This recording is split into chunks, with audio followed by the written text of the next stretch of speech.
do research as much driven by personal curiosity as in developed countries. And you would hope that that wouldn't be the case, but it is the case.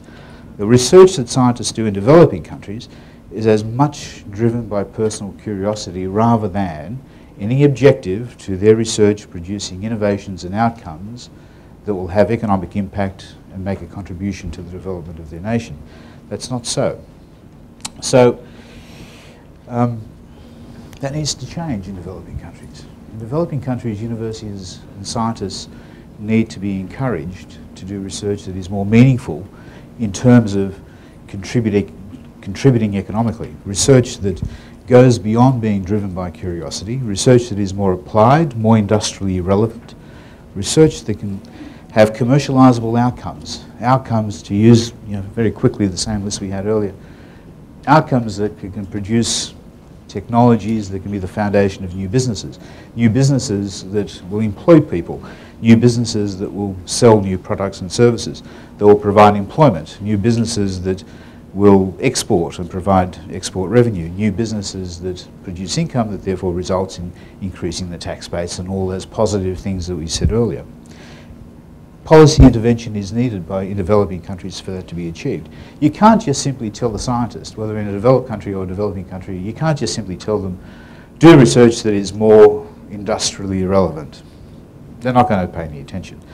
They're not going to do that. Scientists will always do the research that they find personally curious and personally motivating. That's what you would expect. So that's not going to change. What can change is you can influence the choices that they make.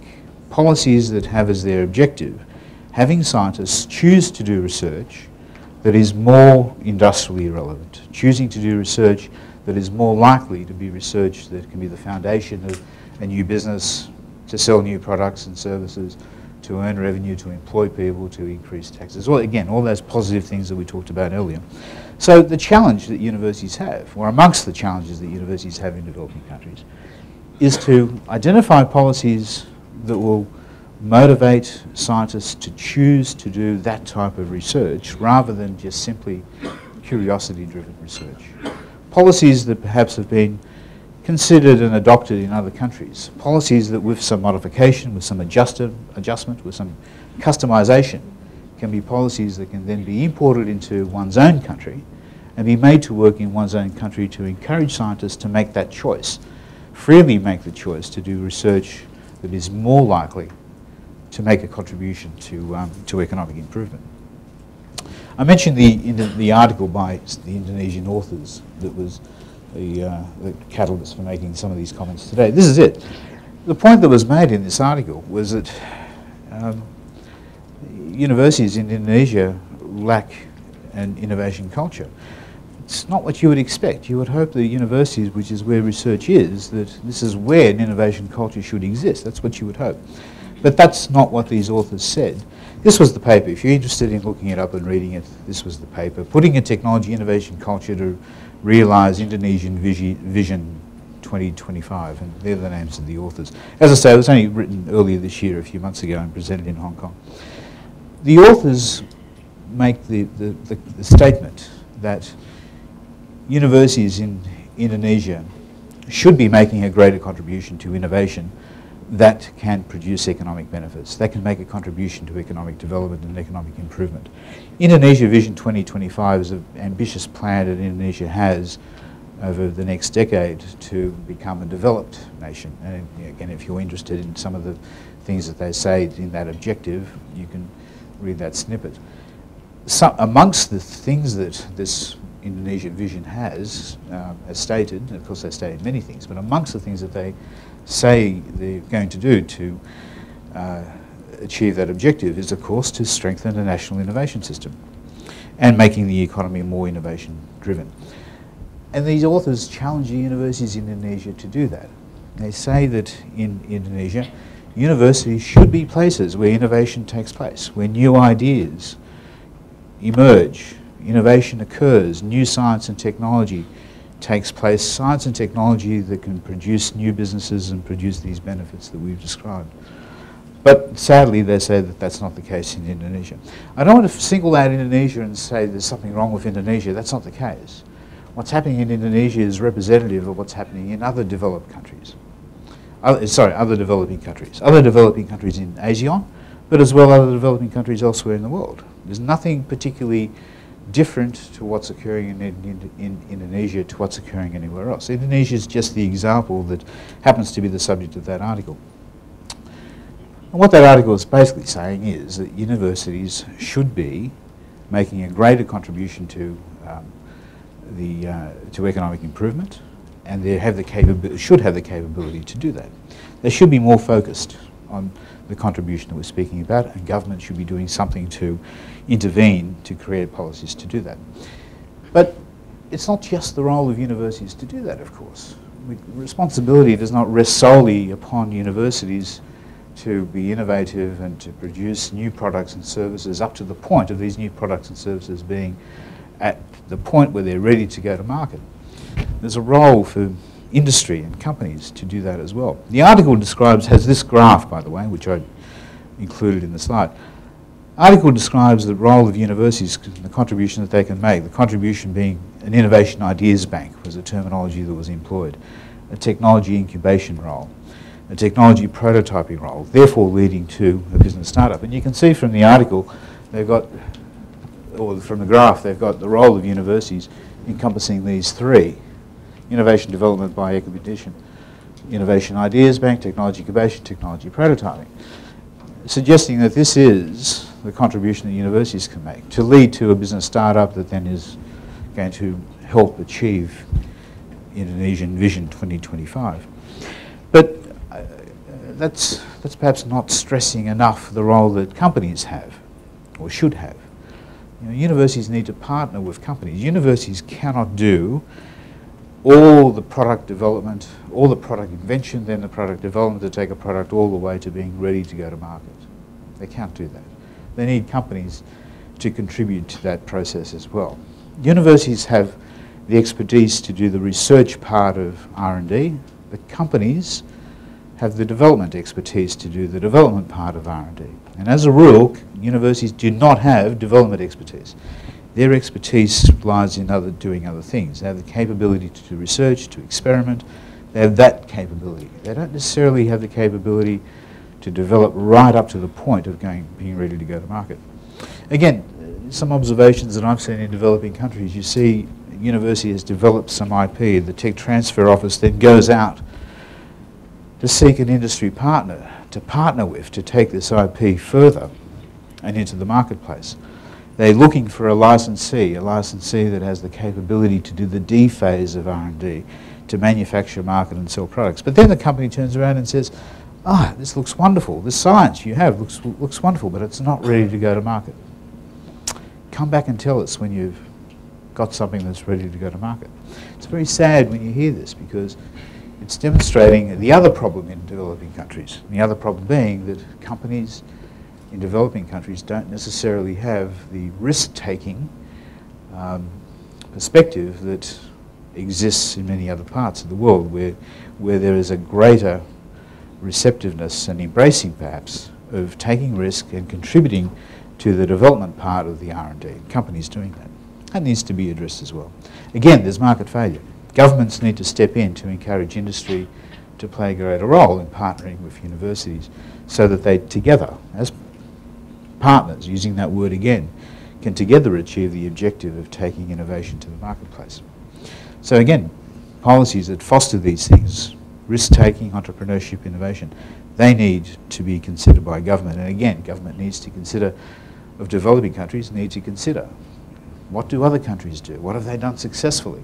What can we learn from those experiences? What policies do they have that we can customise and adopt to our own situation locally, our own local conditions, and make them work? So let's talk about technology transfer offices in particular. Unfortunately, what very often happens in the setting up of a tech transfer office is that a university sets one up.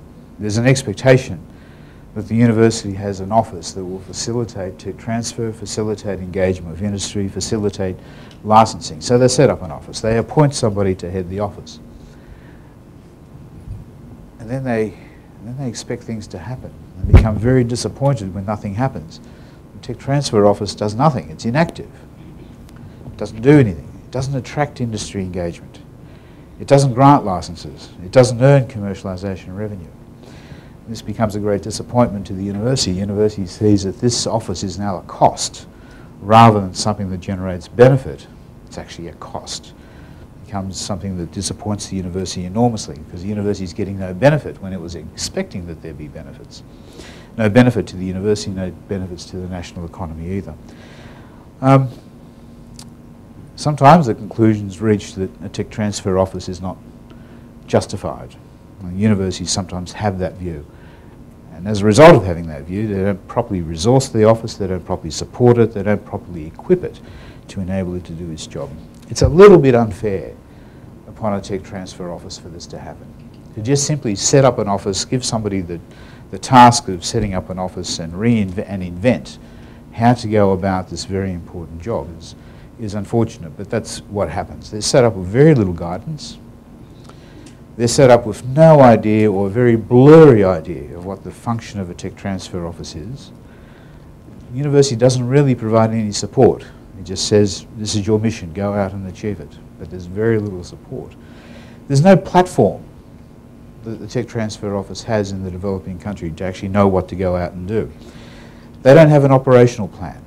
I'm not using the word business plan because the word business plan in the university context is a little uncomfortable, but that's really what we're talking about.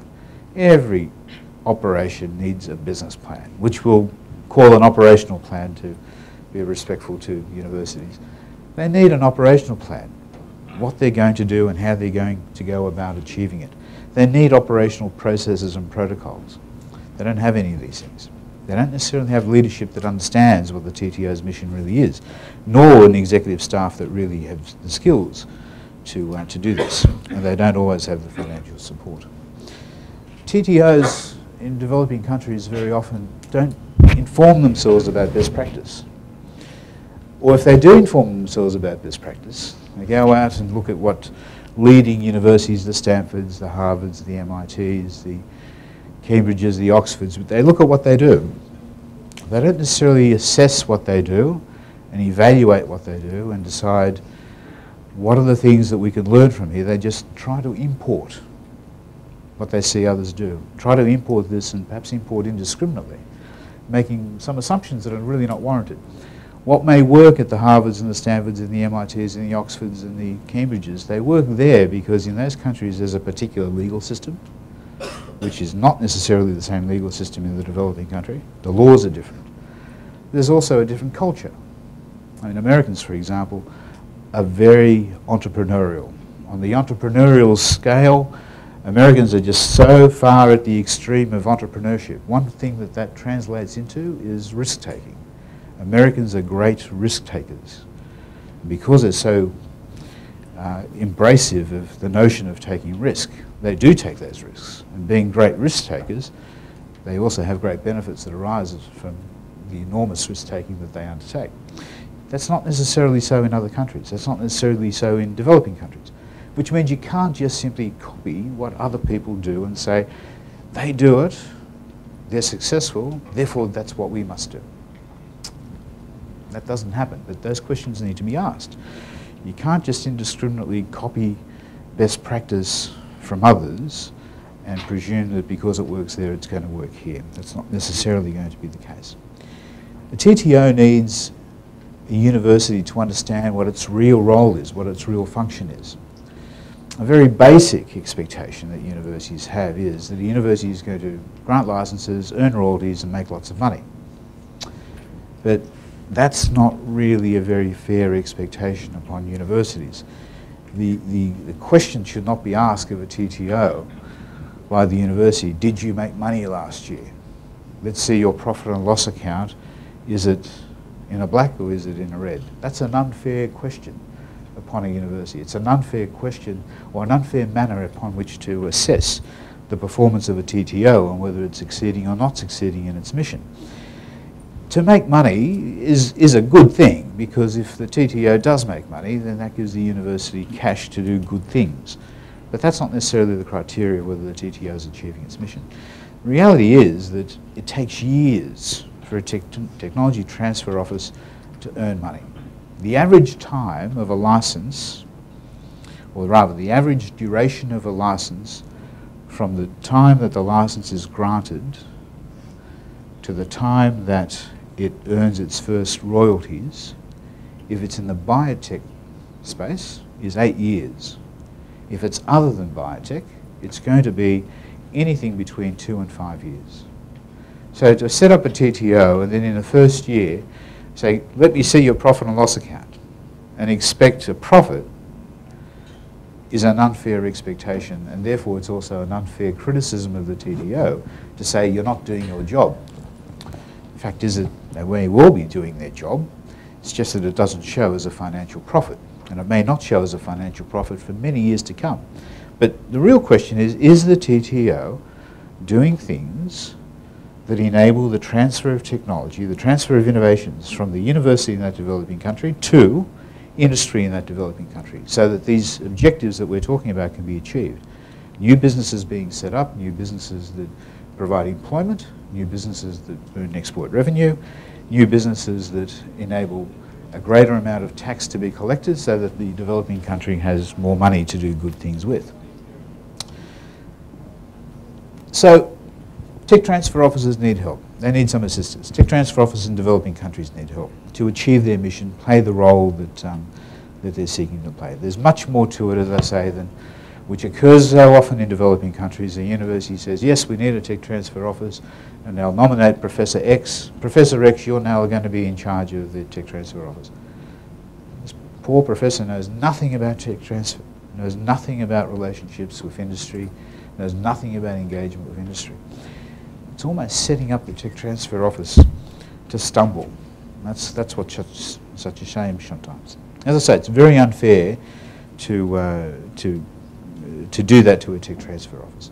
It needs to be set up, in a developing country in particular, it needs to be set up for the right sort of structure if it's going to be assisted to achieve its mission. The right people with the right skills, the correct IP policy framework, not just necessarily an IP policy that they copied from Harvard or MIT or Stanford or Oxford or any of the other numerous very successful universities that have been very successful with tech transfer. There's many of them. You can't just copy what they do there and import it. Works in that country, doesn't necessarily work here.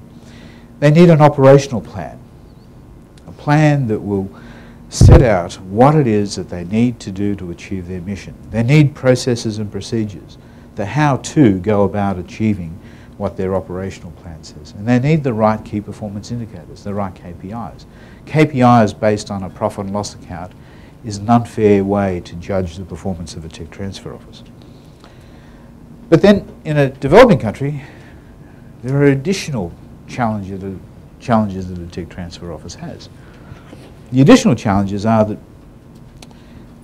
you can't overnight, the university cannot overnight set up the tech transfer office and then expect the tech transfer office instantly to be a success. Fully staffed, fully functioning, active, successful, that's not going to happen. One of the problems in a developing country is going to be one of critical mass. Does a university have enough research output of the right type that there is actually something for the tech transfer office to do?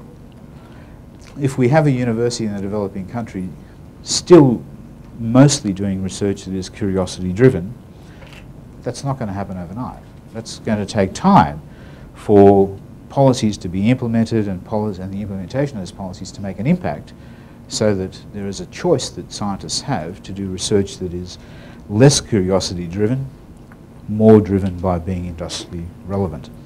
That's going to take time as well. Oh, what happened there? These practical issues I've seen in some developing countries deter TTOs being established at all.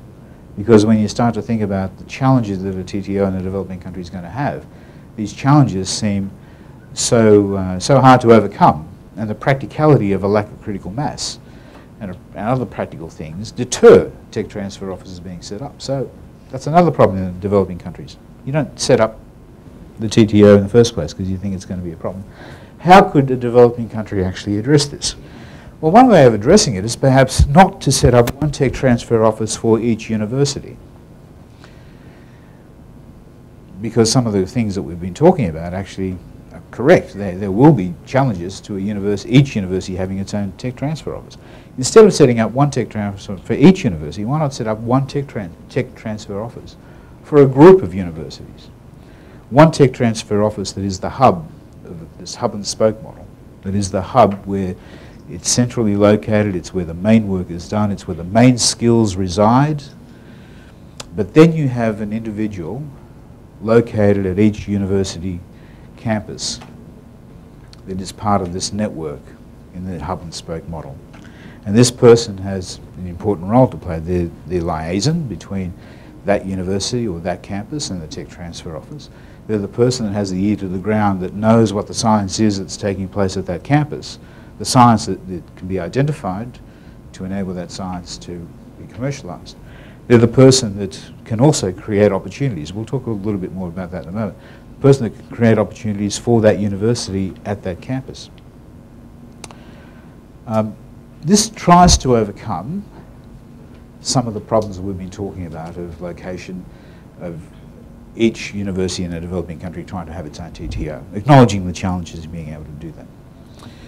There needs to be industry engagement for universities and their innovations to properly contribute to economic improvement. Universities need to understand and need to go out and inform themselves what are the technical needs that industry has. They need to collaborate with industry to meet those needs. They need to license outcomes to industry. In one developing country that, I'm not mentioning names, you see, the only name I mentioned is Indonesia because there was an article, it's public knowledge, so I can mention Indonesia. Another developing country I visited, it was astonishing to hear the remarks when talking to companies there that they have needs, technical needs, research needs, and they go to another country to have those needs met. And then when it was pointed out to them that the capability that they're accessing at a university in the other country is a capability that actually exists in a university in their own city, they were astonished. They didn't know that. They had no knowledge of the capability that the university in their own city, in their own country, had to be able to solve their technical problems. As I say, very surprising that that was the case. Industry engagement is just, yes? Mr. Mendes, yes. Can you ask questions at the end? No, you can ask them as we go, please. Yeah. Can I ask a question? Of course you can. You can. There's a microphone there to make sure everyone can hear. I do appreciate the points Mr. Mendes is making, and I think it's very relevant. Thank you for localizing it. But I believe the key issue is people, and I'm sure Mr. Mendes is very well aware of that. And the traditional researcher, if I can call that, is a family man. He has 3 kids, you know, it's like 40 to 50. With due respect to him, he's not the most innovative guy. Probably the most innovative guy would be like the keynote speaker this morning, you know, long hair and, you know, eat sushi or something like that. So my question is, do you agree that actually the key issue is people? And Mr. Mendes made the point that developing countries' IP comes from universities, and universities, the interview board won't take somebody with long hair. Let's be frank, at least in Malaysia. But those are the guys who are going to be innovative, and those are the guys who have the ideas because they are the ones who are most in touch with what's trending. So the question is how to attract these kind of people, how to attract Gen Y, which are very fickle. You know, they might start something today, give up tomorrow. To use a phrase Mr. Mendes used just now, how to get enough critical mass of these kind of people into the universities to kick off something. Look, I agree with all the comments you made. I thought you were going to suggest that we should encourage all researchers to grow their hair long as part of the encouragement to be innovative. But look, I agree entirely with what you said. It is a question of people and people's skills and people motivation. Even if people have the skills, then if they don't have the motivation to use those skills in a particular way, they're not going to do that.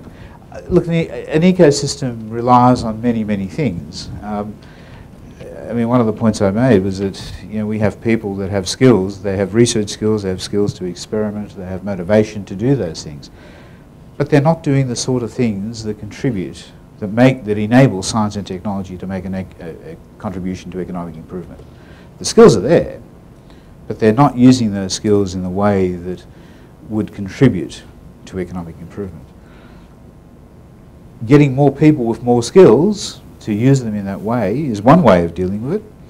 An additional way of dealing with it is to try and change the perspective of the people that are there already that do have these skills and get them to employ those skills in different ways. So if we can create a framework that encourages and provides incentive, provides reward to people to choose to do research that is more industrially relevant, as well as have more researchers. Look, as I say, there's a big ecosystem here. There's more issues.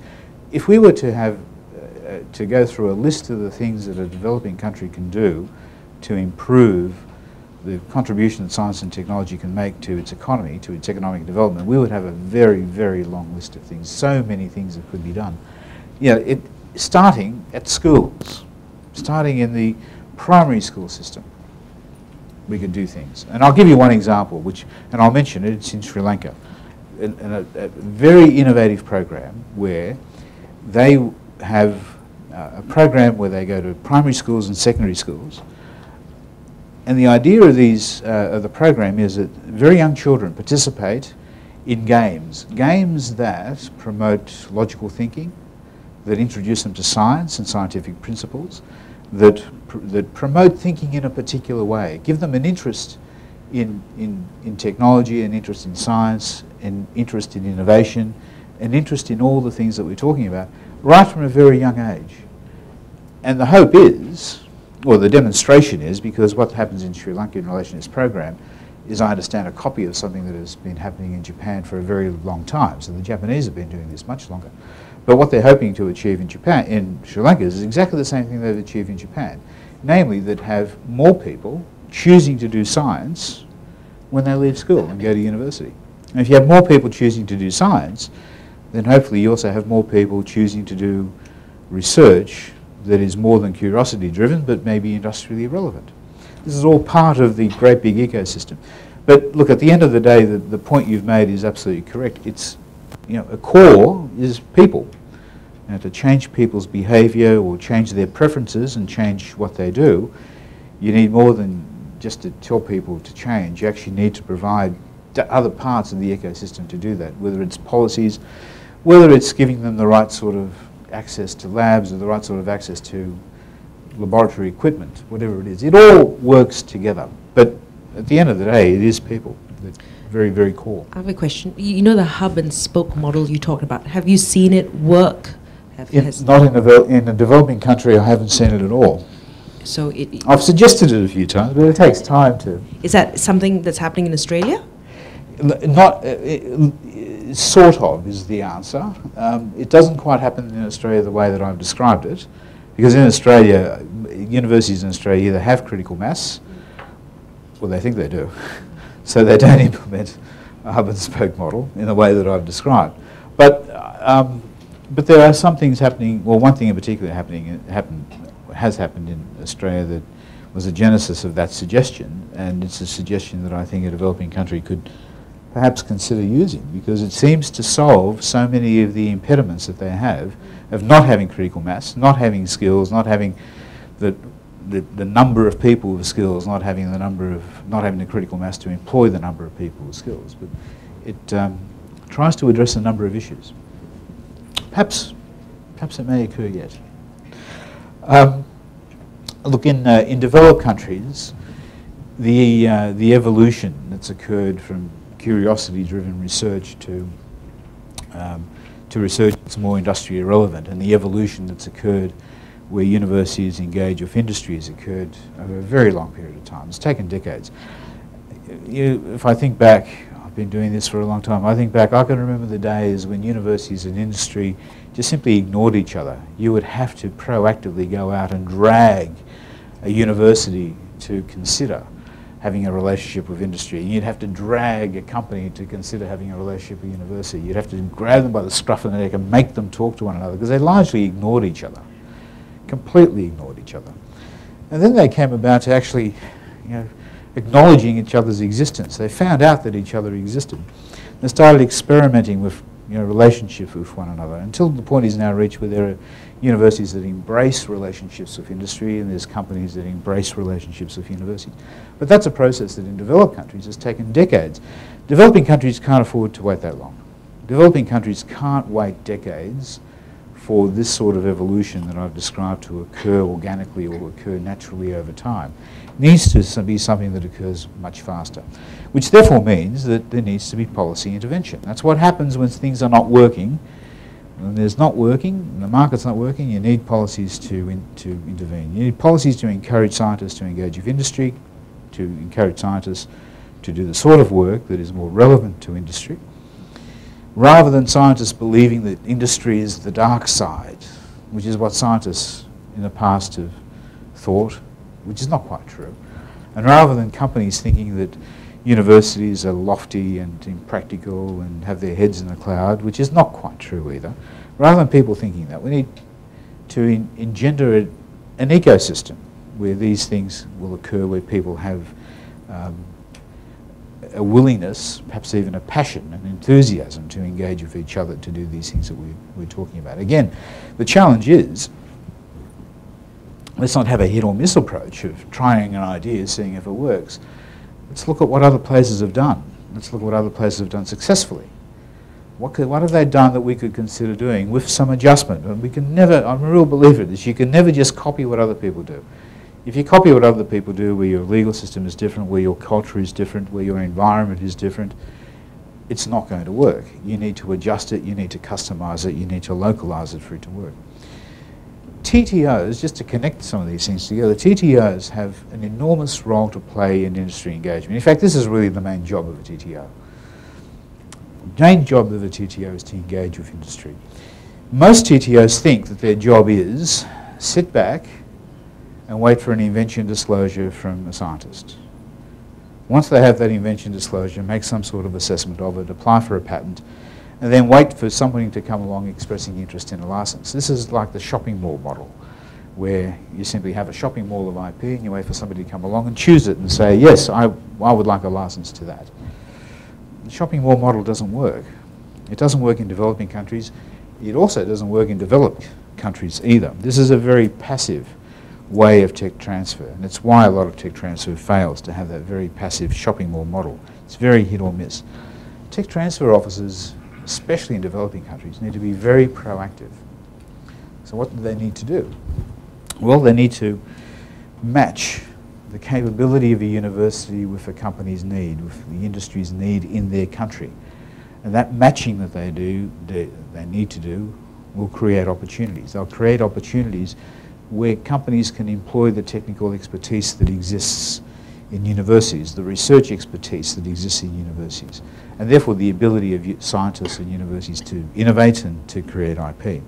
This matching that takes place, this proactivity matching that results from proactivity by tech transfer offices, results in consulting engagements, results in contract research engagements, in collaborative research engagements. All of these engagements lead, or they're the platform for tech transfer, for knowledge transfer. They're also the platform for new IP to be created innovatively that's of relevance to companies.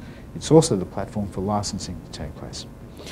And very importantly, and this is the real prize is not getting this consulting contract or that contract research opportunity or that collaboration agreement opportunity or that license. The real prize is when you can leverage all of these to create more opportunities. And that's the real job of a tech transfer office, is to create these opportunities and leverage from them. Not to have the shopping mall mentality of, we wait for an invention disclosure, we'll patent it, and we'll wait for somebody. That's not real tech transfer. That's like being a shopkeeper. That's not how to maximize the opportunity. Let me give you some snippets of some of the things that I've observed in developing countries that are, came from best of intentions, very sincere intentions very often, but they don't really work. One country that I visited, government policy was that universities must not grant license exclusively. They can only grant non-exclusive licenses. Now the reason for that policy was that, or the motivation for that policy was that if you grant one exclusive license to one person, only one person is going to get the benefit of the technology. If the university must grant non-exclusive licenses, then it means many people take advantage of the technology. Now when you say that, it sounds very appealing to say that. Instead of only one person having access to the technology, many people have access to the technology. There was a very sincere belief that this was in the best interests of that developing country to do that. And there was a very sincere belief that to grant only one single exclusive license was contrary to the interests of that developing country. The problem was that this belief didn't really consider the way the IP system really works. Why do we get a patent? What does a patent give us? A patent gives the patent holder the exclusive rights. That's not quite technically correct, but for today's purposes we'll say a patent gives the patent holder the exclusive rights to benefit economically from an invention. It provides incentive and reward to enable the patent holder to do all the things that are necessary to bring that science and technology protected by that patent to benefit the community. That's what a patent does. It provides incentive and reward that justifies the risk-taking that takes place in the development of that science and technology. Well, you know what? You need the same motivation for a company to feel that it can make the investment that's needed to take a product to the marketplace, to build the manufacturing plant or the manufacturing capability. The investment that they may need to make in equipment, in staff, in marketing, in distribution channels. A company needs exactly the same incentive. How does a company get that incentive? It gets that incentive by getting an exclusive license. If all the company is offered is a non-exclusive license, it doesn't have that incentive. It's going to decline the opportunity to consider a license to that technology, which means that commercialization doesn't take place. The whole basis of the IP system is all about providing incentive and reward to encourage innovation. And you need exactly the same thing to occur, to be present, to encourage a licensee to take a license and make the investment to take a product to marketplace. You need exactly the same. And this wasn't realised. And then when you asked in that country, well, how many projects do you have amongst your universities? How many projects have you had that you've had non-exclusive licenses? And the answer is, well, we haven't had any yet. So, okay, well, how many exclusive ones have you had? They said, no, we're not allowed to do exclusive ones. We haven't had any of those. So how many projects have you actually commercialised? And the sad answer was none. And the reason that there was none is because of the insistence or the constraint that commercialisation in that developing country can only take place by the grant of an exclusive licence, by the grant of a non-exclusive licence. The university was not permitted to grant an exclusive licence. That was really just the firmly shutting the door on commercialisation and preventing commercialisation from occurring. In another country, there was doubt. In another developing country, there was doubt that the university even had the power to grant a licence. That was unclear, whether the university even had the ability to grant a licence. And that's still the case today. They're not sure that they have the ability to grant a licence, let alone have a tech transfer office. So no licensing takes place. In that country, university research makes no contribution at all to economic development. Are you sure? Yes, you Yes. are. I'll speed up. Can a university start up a company? In one developing country, there was uncertainty whether the university had the ability to start up a company, which means that they needed to go all the way to the Prime Minister and Cabinet to get an answer whether the university was allowed to enter in a transaction for a company to be started up. In one developing country, there was an insistence, government policy, that no one can get access to biodiverse resources in their country unless they agree in writing to an agreement by which the government will have 50% ownership of the intellectual property that arises from the research undertaken with that biodiverse resource. Now this, again, was the very sincere belief that this was necessary to ensure that there were economic benefits that came back to that country. I mean, this is a major problem, that in the absence of an international treaty that deals with economic benefits for biodiverse resources. And the way that this country decided that it was going to ensure that it was not taken advantage of was to insist that it would own 50% of the IP that arose from that research. You can understand the policy, you can understand the sincerity behind the policy. But what really happened? What really happened is the universities that took the biodiverse resources could not collaborate with other universities. The universities in that developing country didn't have the skills, didn't have the equipment to go all the way from working on a biodiverse resource to drug discovery. They needed to collaborate with other universities to do that. And guess what? Not surprisingly, other universities were not willing to collaborate on the basis that 50% of the benefits went back to the country. There was just simply not enough incentive in there for them to do that. So, lots of things that we've been talking about, the contribution that science and technology can make, and lots of obstacles to that in developing countries. Lots of things that can be done. Rather than trial and error, rather than hit or miss, there's lessons that can be learned from other countries. Developing countries need to inform themselves about some of these lessons from other countries and adjust to localise to local conditions. They need policies to do that. Now, this is not an easy thing to do. I mean, we all recognise in developing countries especially there's a competition on how you use the resources that the company has, and money is a resource. And there's competing needs for money in developing countries. There's choices to be made. Do you invest in the future of science and technology? Or do you invest in more immediate needs of education and health and agriculture, creating jobs of a more immediate effect? It's a very difficult dilemma. Very difficult dilemma. What a developing country should do is long-term as opposed to short-term benefits. I don't have the answer to that dilemma, other than to say that there are lots of non-monetary things that a developing country can do that enables a developing country to achieve some of the objectives that we've been talking about. At the very ground floor, developing countries attract foreign companies to come in, set up manufacturing facilities. That provides economic benefits. It employs their people, provides some tax. Some tax, I say not a lot, because very often there's so many tax incentives that that's one of the reasons why foreign companies are attracted to go there in the first place. But developing countries need to go beyond the ground floor. They need to go beyond just simply inviting foreign companies to come in.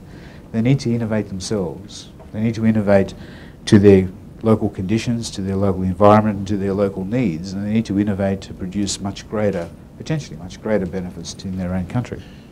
That's the challenge for developing countries, to go beyond that ground floor. Thank you for coming. We're late, but if you have any comments or questions, I can stay. Maybe we'll allow time for one or two questions, because yes. Thank you for the talk. I want to ask on the issue of universities' liability.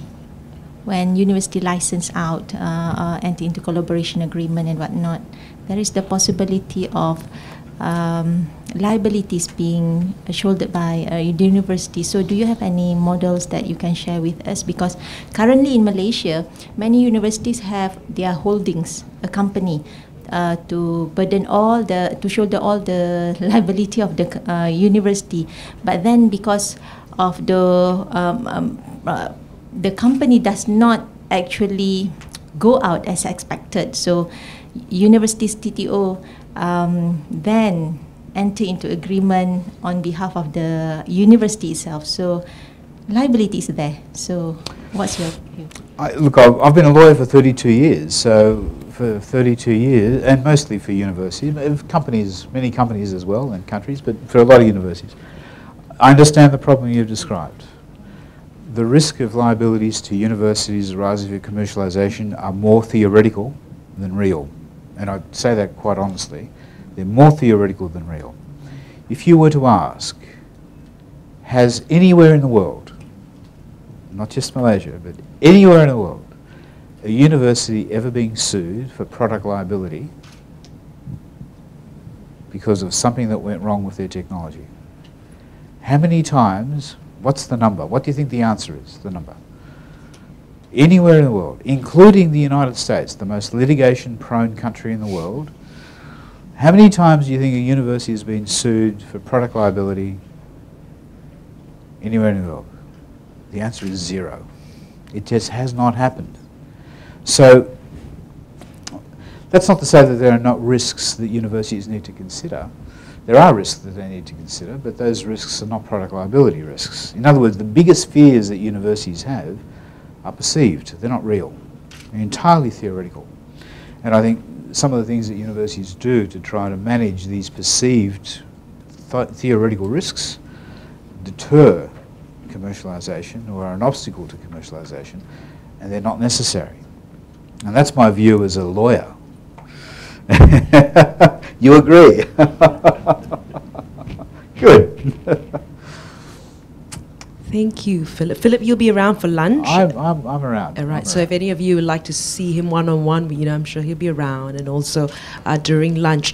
We're on to our next session. Thank you so much, Philip, for being with us. Round of applause. Okay. We're on to our next breakout session, and this is app generation, the impact of IP in the era of apps.